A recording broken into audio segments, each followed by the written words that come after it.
que posava en qüestió la sostenibilitat ambiental, en què es va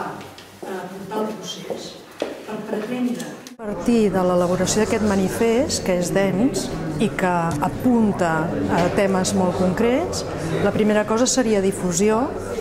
demanar adhesió i sobretot demanar adhesió a qui falta que s'adhereixi, que és les institucions, sobretot les institucions polítiques. A partir d'aquí, institucions, empreses, gairebé seria allò arribar a un consens en què la Generalitat aportés el mateix tipus d'entusiasme per invertir que l'entusiasme que manifestava per ocupar-se del projecte Eurovegas. Una mica més endavant, que no serà gaire més endavant, és articular la seguretat jurídica del parc i la seguretat, diguem-ne, també urbanística, perquè no es facin actuacions d'altre tipus, i després també impulsar aspectes de gestió importants com poden ser el posar les terres no productives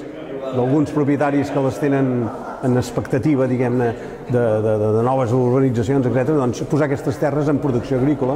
i també, diguem-ne, facilitar tot el que seria que aquesta agricultura, diguem-ne, tingui tota la potencialitat que pot tenir. De primera qualitat, un quilòmetre zero, d'accés ràpid, sense grans costos de transport.